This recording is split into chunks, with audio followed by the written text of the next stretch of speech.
France dit non au terrorisme. Une marche républicaine a eu lieu aujourd'hui à Paris en hommage aux victimes des attentats perpétrés ces derniers jours dans la capitale française. Plus de 2 millions de personnes ont défilé en rang serré autour de François Hollande. Soirée des Ebony 2014, Setou Banoro du quotidien Fraternité Matin a été consacré Super Ebony. La RTI a aussi reçu des prix avec Adama Bakayoko Ebony Radio et Michel Digré Ebony dans la catégorie télévision. Le continent africain séduit le monde des affaires avec les performances réalisées sur le plan économique. Malgré l'épidémie de fièvre à virus Ebola, le continent a pu mobiliser 100 000 milliards de francs CFA au cours de l'année 2014.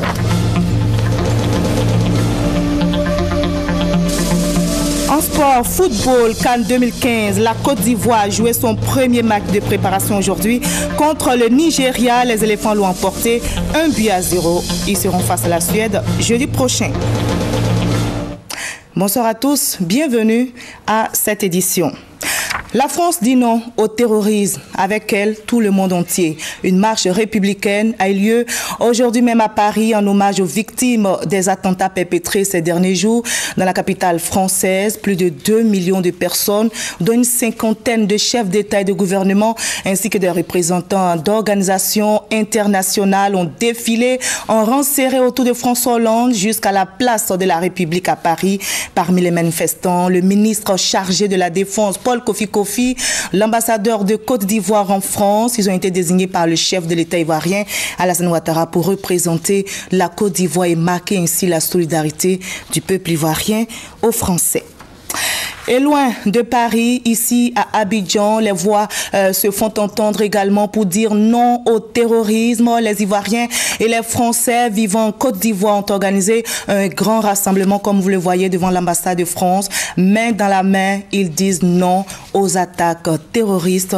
Nous en reparlerons dans cette édition. Je vous le disais en titre, le continent africain séduit le monde des affaires avec les performances réalisées sur le plan économique. Malgré l'épidémie de fièvre à virus Ebola, le continent a pu mobiliser 100 000 milliards de francs CFA au cours de l'année 2014. Mais comment cela a-t-il été possible? Quels sont les ressorts de la bonne santé de cette économie africaine? Élément de réponse avec notre reporter Adama Kone. Le milieu des affaires reste attentif aux performances réalisées par le continent africain. Selon la Banque africaine de développement BAD, les apports financiers extérieurs, dont crédit et investissement, ont passé le cap des 100 000 milliards de francs CFA en 2014, soit 4 fois le montant de 2000. De fait, le continent noir affiche une santé économique des plus solides dans le monde. À l'exception de la Chine, les institutions internationales sont unanimes sur le fait que l'Afrique, avec un taux de croissance annuel de 4,8 à 5,1%, fait mieux que partout ailleurs. À l'origine de cette embellie, plusieurs facteurs. D'abord, la bonne tenue des cours des produits de base sur une bonne partie de l'année. Pour exemple, le cacao a enregistré une montée de plus de 13% en 2014. Ensuite, l'on assiste à une percée d'une classe moyenne. Toute chose qui conduit à une forte demande intérieure, doublée d'une affectation des dépenses publiques vers les infrastructures indispensables au développement du continent. Enfin, les experts constatent une amélioration de la gouvernance et de la gestion économique traduite par la stabilité des soldes budgétaires. Tous ces facteurs sont autant d'éléments de séduction que les pays africains n'hésitent pas à mettre sur la table face aux investisseurs étrangers. Toutefois, le défi majeur reste le développement, c'est-à-dire la transformation de toutes ces données macroéconomiques en réalité quotidienne pour les populations, ce qui nécessite l'accélération de la révolution structurelle en diversifiant l'économie et en mettant un accent particulier sur l'industrialisation. En clair, l'Afrique doit pouvoir se donner les moyens de parvenir à une croissance inclusive. Et ce fait malheureux survenu aujourd'hui dans la capitale économique ivoirienne. Un grave accident s'est produit ce matin dans la commune de Port-Boué au niveau du monument Akwaba. 5 personnes ont été tuées. Les victimes étaient les occupants d'un véhicule personnel. Selon les informations reçues des sapeurs-pompiers de l'Indénié dépêchés sur les lieux, la voiture a dérapé avant de percuter un poteau. Un appel à la vigilance est donc lancé à tous les automobilistes en ce début d'année sur les routes. La plateforme de services de la région de Gbeke vient de signer un partenariat avec des structures évoluant dans les domaines agricoles et de l'énergie. L'objectif de la convention est d'aider la jeunesse de la région de Gbeke à trouver un emploi. Ces structures ont été présentées aux autorités administratives, politiques et aux associations de jeunesse de la région. Le reportage de nos confrères de RTI Boaké. 12,2%. C'est le taux de chômage des jeunes en Côte d'Ivoire, selon les données d'une enquête réalisée en 2012 par l'Agence d'études et de promotion de l'emploi, AGEP. Pour réduire ce taux relativement élevé, l'État de Côte d'Ivoire, qui fait de l'emploi des jeunes une préoccupation majeure, a mis des structures en place pour faire face aux problèmes. Ainsi, à Boaké, la plateforme de services de la région de Gbeke a initié des projets d'insertion à l'endroit des jeunes de la région de Gbeke. Pour la présidente de cette structure étatique, ces projets vont beaucoup apporter aux jeunes de la région. À chaque fois que nous rencontrons une société qui nous parle de formation des jeunes pour pérenniser un emploi, nous allons vers eux.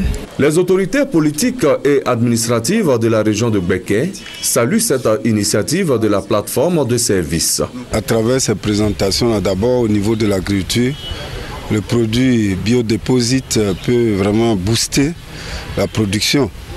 Et donc je me sens prêt à collaborer avec cette structure pour faire la promotion de ces produits. Oui, à l'endroit des jeunes de Djebouna, nous voulons les appeler pour souscrire, d'autant plus qu'il s'agit de création de boutiques énergie, ce qui va permettre des activités annexes par rapport à l'installation de ces énergies solaires. Ces jeunes pourront donc avoir des emplois et pouvoir donc s'occuper des populations. La plateforme de services de la région de Gbeke a été mise en place depuis le 3 octobre 2011 et a déjà favorisé l'insertion socio-économique de plusieurs centaines de jeunes. Les inspecteurs d'orientation ont désormais un guide pratique. C'est un document de référence qui décrit les activités de l'inspecteur d'orientation tant au centre de l'information qu'au sein de l'établissement secondaire. La ministre de l'Éducation nationale et de l'enseignement technique vient de remettre ce guide à tous les inspecteurs, nous explique Grace Kando. Les inspecteurs d'orientation ont pour mission, entre autres, d'encadrer et de conseiller l'élève en vue d'opérer des choix judicieux de carrière en conformité avec le marché du travail. Cependant, la question de l'uniformisation des pratiques et des méthodes de travail de ce personnel d'encadrement se pose avec acuité. Les inspecteurs d'orientation, c'est une fonction nouvelle dans nos structures. Jusque-là, c'était des attributions qui étaient réalisées par d'autres types de personnel, notamment les éducateurs ou les inspecteurs d'éducation. Et donc, avec leur arrivée, il y a eu quelques difficultés quant à la bonne maîtrise de leurs attributions. Si bien qu'on avait quelquefois quelques frictions, quelques difficultés quant à la bonne gestion, n'est-ce pas, de leurs activités. Pour pallier cette insuffisance, un guide pratique de l'inspecteur d'orientation vient d'être édité. Il présente les outils et instruments d'encadrement. L'orientation scolaire est un chapitre particulièrement important dans la gouvernance de l'école, en donnant à chaque enfant des clés pour une formation adaptée à son profil personnel. Elle contribue à l'efficacité interne de notre système en réduisant l'échec scolaire. Le guide va être mis à la disposition des acteurs. Il va y avoir des séances de formation à l'utilisation de ces guides. Il faut qu'on ait une compréhension commune de contenu du guide pour que son utilisation soit aisée.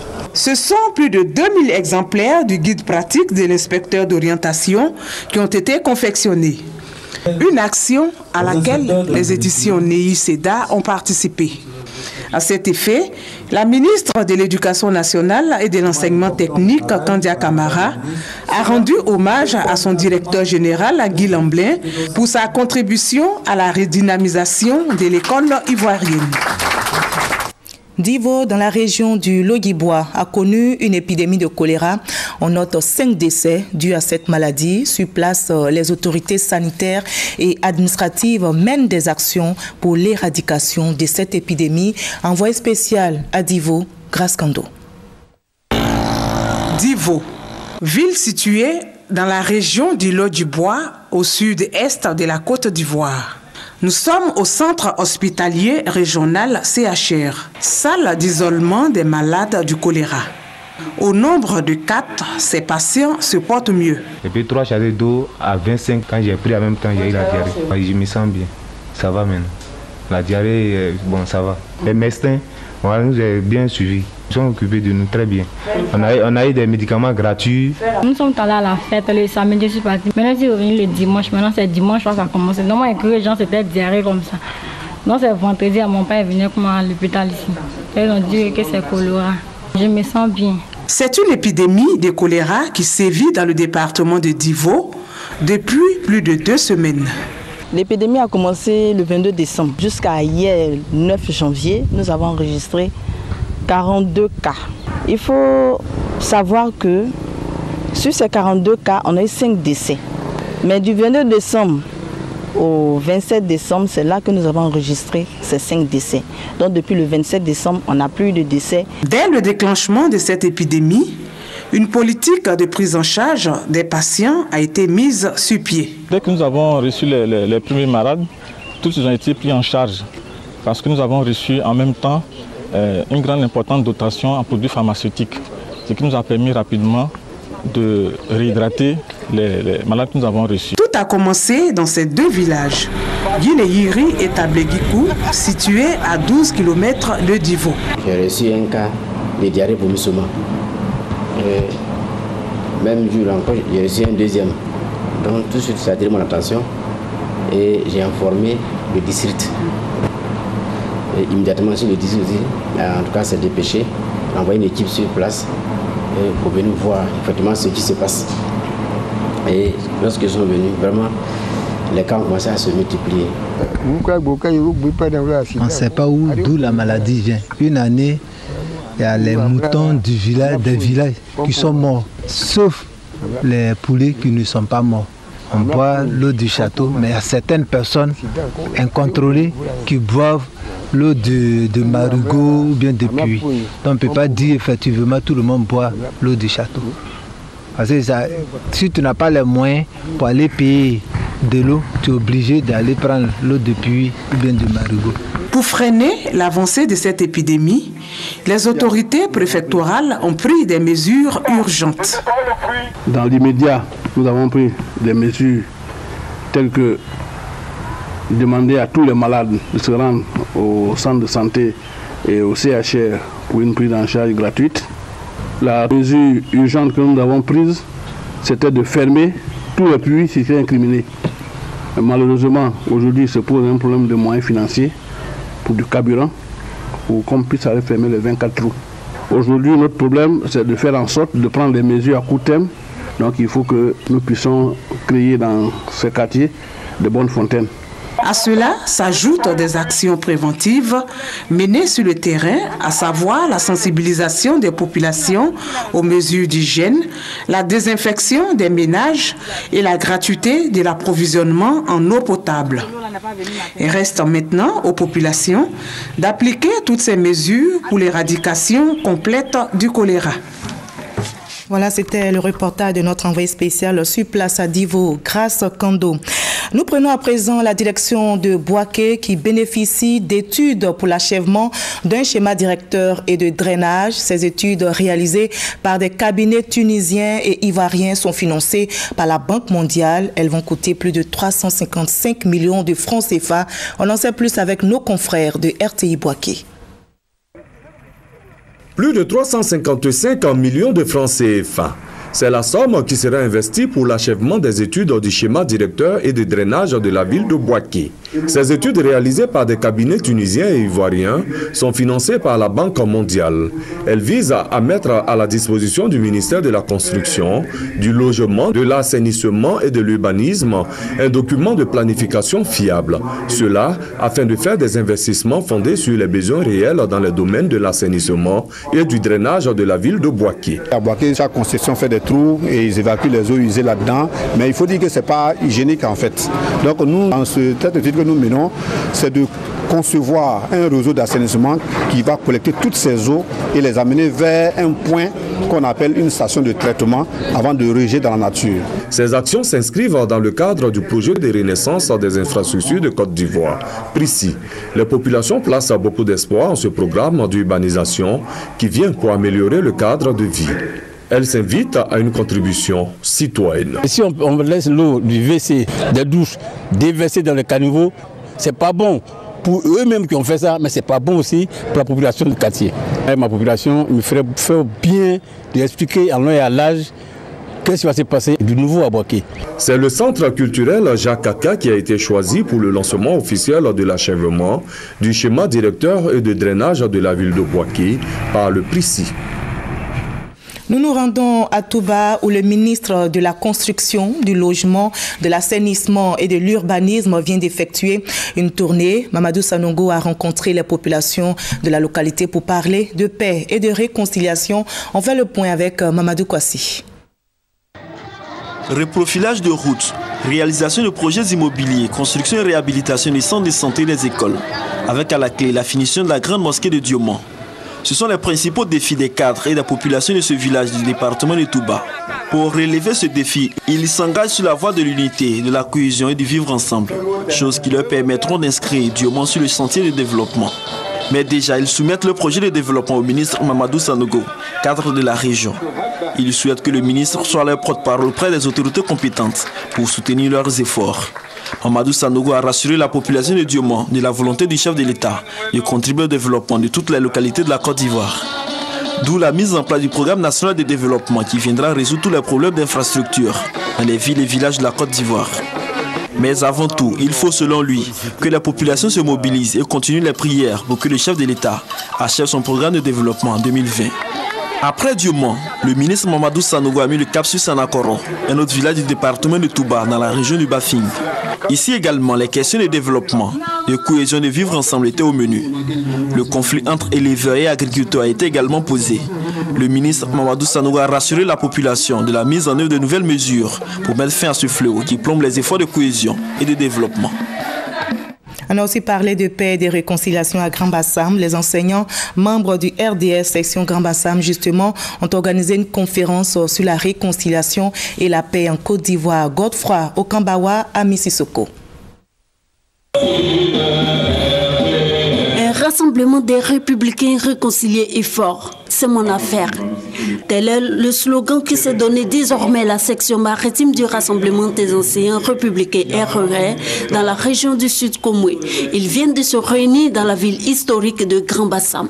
Objectif, faire barrière à tout esprit de haine, de division et surtout pour mobiliser les militants de base afin d'aller en rang serré à l'échéance présidentielle prochaine. Nous avons estimé qu'il était intéressant pour nous, enseignants, qui sommes, n'est-ce pas, les éclaireurs, de poser des actes en vue, n'est-ce pas, de rétablir la situation, l'harmonie entre les différents militants de Grand Bassam. Un esprit de cohésion qu'il faut entretenir selon les cadres du parti. C'est la volonté ferme manifestée par les militants, par la base de notre parti, d'aller à la réconciliation et de voir les cadres unis pour mieux servir les intérêts du parti, pour mieux servir les intérêts de celui que nous avons porté à la magistrature suprême. Je suis venu sur la pression de la base surtout, qui souhaite que la réconciliation soit au sommet du RDR à Grand Bassam. Et sur l'initiative du Rassemblement des enseignants républicains, je suis venu donc formaliser cette réconciliation entre les dirigeants du RDR de Grand Bassam. La réconciliation scellée, le RDR et les enseignants républicains dans le Sud Komoué se disent prêts comme un seul homme pour la réélection du président Alassane Ouattara cette année. Et on en arrive à l'un des grands titres de cette journée. La France dit non au terrorisme. Avec elle, tout le monde. Une marche républicaine a eu lieu aujourd'hui même à Paris en hommage aux victimes des attentats perpétrés ces derniers jours dans la capitale française. Plus de 2 millions de personnes ont défilé en rang serré autour de François Hollande jusqu'à la place de la République. Le reportage, selon le témoignage d'Alexis Ouedraogo. Mobilisation historique pour rendre hommage aux 17 victimes de la vague d'attentats qui a endeuillé la France cette semaine. Mobilisation surtout pour crier halte au terrorisme.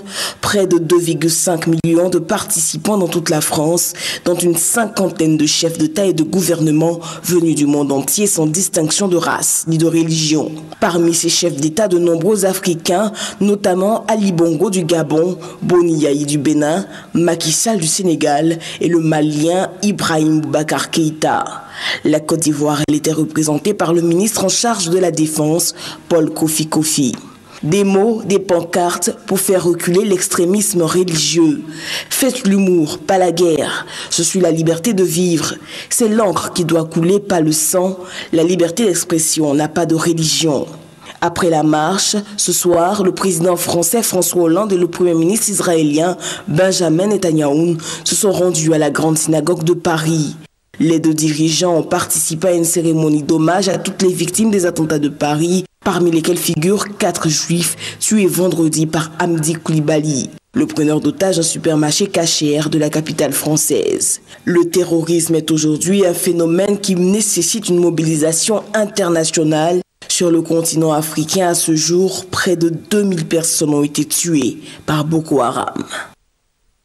Loin de Paris, ici à Abidjan, les voix se font aussi entendre pour dire non au terrorisme. Les Ivoiriens et les Français vivant en Côte d'Ivoire ont organisé un grand rassemblement devant l'ambassade de France, main dans la main. Ils disent non aux attaques terroristes. Le reportage de Sidonie Davila. Comme à Paris, la capitale française, la communauté française vivant en Côte d'Ivoire s'est rassemblée ici dans la capitale économique ivoirienne à Abidjan pour rendre un vibrant hommage aux 17 victimes tuées des attaques meurtrières subies par la France ces derniers jours. Ce rassemblement montre la sympathie et la solidarité que nous exprimons à l'égard des 17 victimes de l'intolérance qui ont donc été victimes de ces attentats odieux à Paris. Mais en même temps, je crois que nous avons une pensée pour toutes les victimes de l'intolérance de par le monde. Vous avez appris ce qui vient de se passer au Nigeria. Une petite fille de 10 ans a perdu la vie dans un attentat de manière encore aussi odieuse. Donc je crois que ce soir, nous exprimons tous ensemble cette volonté de se battre, de se lever contre l'intolérance, de montrer que nous sommes forts quand nous sommes rassemblés. Et c'est le signe même de ce qui se passe actuellement. C'est pour ça que toutes ces personnes sont rassemblées. Unis, rassemblés, chantant la Marseillaise et la Bidjanaise, aux côtés de centaines de personnes sans distinction de race et de religion. De nombreuses personnalités des associations de journalistes présentes également pour défendre les valeurs de la République et de la liberté de la presse. Une rencontre silencieuse, ponctuée de témoignages et d'allocutions, dont celle de la ministre Afoussiata Bamba Lamine venue délivrer le message du gouvernement. Il s'agit des libertés fondamentales qui sont touchées, le droit de penser, la liberté d'écrire ce que nous voulons, la liberté de s'exprimer. C'est tout cela qui a été atteint. C'est une liberté fondamentale du droit de l'homme. C'est inacceptable. Mais en même temps, c'était un moment pour nous de communier aussi avec le peuple français, peuple ami, peuple frère de la Côte d'Ivoire et au-delà, le gouvernement français, pour lui montrer la solidarité du gouvernement ivoirien. Ce moment de vive émotion est partagé par l'ensemble du peuple ivoirien, dont le président de la République a dépêché ce dimanche à Paris le ministre chargé de la Défense, Paul Kofi Kofi, pour représenter l'État aux côtés de la France lors de cette marche de soutien et de solidarité. Et notre reporter Sidonie Davila a recueilli quelques réactions lors de cette marche contre les terroristes. Nous les écoutons.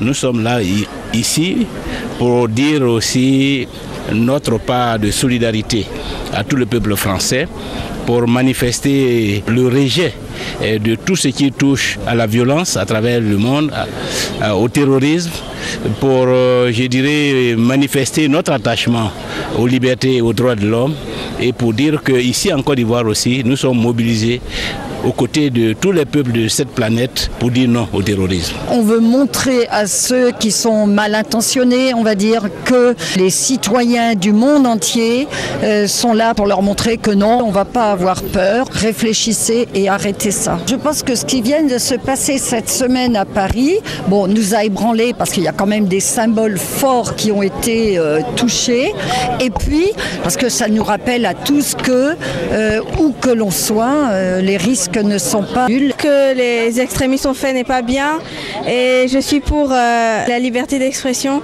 Ce qui s'est passé, je suis attristé, je suis écœuré. Je suis venu en fait pour soutenir toute la communauté française. À l'instar de nos confrères du monde entier, nous sommes à cette manifestation pour dire à la face du monde et à ceux qui croient avoir tué l'expression de la liberté de la parole qu'ils ont peut-être cassé un stylo, un crayon, sali une feuille de papier, mais ils ne pourront jamais éteindre la liberté de l'expression orale et écrite. Nous sommes des républicains, nous sommes des défenseurs de la liberté. Ce qui s'est passé est particulièrement odieux, donc on est tous orphelins et complètement anéantis par ce qui s'est passé.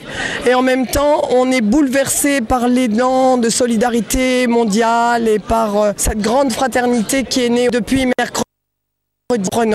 On est content et moi je suis contente d'être française.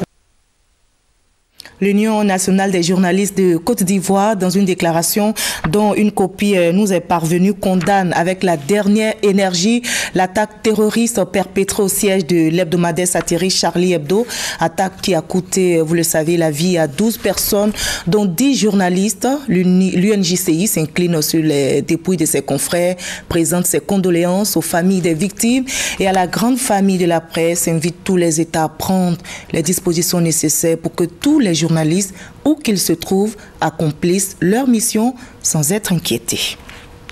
La liberté d'expression chère justement à l'Union nationale des journalistes de Côte d'Ivoire qui a organisé hier à Yamoussoukro la soirée des Ébonies, une cérémonie de distinction des meilleurs journalistes de Côte d'Ivoire et la meilleure des meilleures est Setou Banoro du quotidien Fraternité Matin. Elle a été consacrée Super Éboni 2014. La RTI a aussi reçu des prix avec Adama Bakayoko, Éboni Radio et Michel Digré, Éboni dans la catégorie télévision. Le reportage d'Herman Niamien. Banoro à Setou Banoro Fraternité Matin.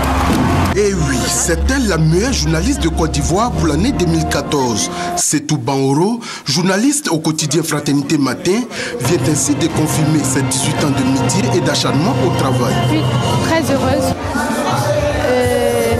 aussi très émue, donc je ne sais pas si je vais avoir les mots pour dire ce que je ressens, mais je suis très émue. Super Éboni, prix Éboni du meilleur journaliste presse écrite, prix Diego Bailly de la meilleure enquête, Setou Banoro aura tout raflé avec ses productions qui ont su convaincre le jury. À côté d'elle, Adama Bakayoko de RTI Boaké, lui obtient le prix Éboni du meilleur journaliste radio et le prix Sifka de l'agriculture, quand Michel Digré de la RTI remporte le prix Éboni du meilleur journaliste télé. Des productions de qualité reconnues par le jury qui se félicite des efforts consentis par les journalistes qui viennent ainsi de laver l'affront de l'édition précédente où le super prix Éboni n'avait pas été attribué. Dans les productions que nous avons reçues, il y avait quelques articles de belle facture, remarquables, tant par leur originalité que par le genre journalistique. C'était un défi de délocaliser le prix Éboni à Yamoussoukro. Le pari a été atteint et nous repartons satisfaits d'ici. La marraine de la cérémonie et le ministre de la Communication se réjouissent de la cohésion qui règne au sein des journalistes de Côte d'Ivoire avant de les inviter à demeurer professionnels. Le journaliste n'est pas une pâte à modeler et à manipuler. C'est cette conviction qui explique que j'associe mon image et parraine cette soirée du mérite. Au moment où d'importantes actions sont réalisées dans les secteurs des infrastructures, de la presse, des transports, bref, dans tous les domaines, je ne peux encore une fois qu'inviter les journalistes à accompagner ces projets par la critique constructive et non dans la négation des efforts consentis par le gouvernement. Outre les différents Éboni, Emmanuel Kouassi de Fraternité Matin obtient le prix Maurice Bandama de la culture, Emeline Peye Amangwa le prix Nadir Hayes de l'économie, Bidelord Nesmond de Nord-Sud Quotidien, le prix BIT pour la lutte contre le travail des enfants et le prix Joseph Diomandé du meilleur reportage et Jean-Pierre Haye de la meilleure interview reviennent respectivement à Théodore Kouadio de Fratmat Info et Élisée Yao de Soir Info.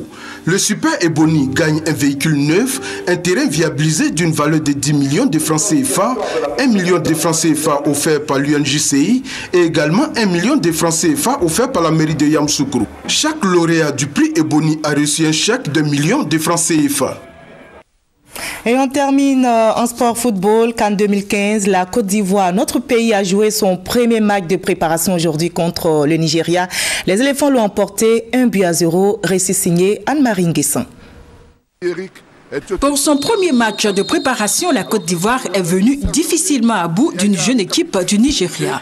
Les éléphants, avec un rythme de jeu moyen et sans danger, n'ont véritablement pas inquiété les champions en titre. Ils n'ont d'ailleurs réussi à trouver le chemin de filet que suite à un bel exploit individuel de Diotechek à la 84e minute. Le sociétaire de Newcastle pénètre dans la surface de réparation adverse et offre la balle de la victoire à Salomon Kalou qui ne rate pas son tir. 1-0 pour la Côte d'Ivoire. Malgré ce succès, les poulains des Renards, qui n'ont pas été brillants et qui ont constaté perplexe la sortie sur blessure du Stéphanois Max Alain Gradel après un tacle appuyé, devront travailler encore plus pour leur deuxième et dernier match amical jeudi 15 janvier contre la Suède. Voilà la fin de ce journal réalisé par Ricardo Somon et Mariette Alangba. Ce journal a été supervisé par Adama Kone. Merci à vous tous de votre aimable attention. On se retrouve très bientôt.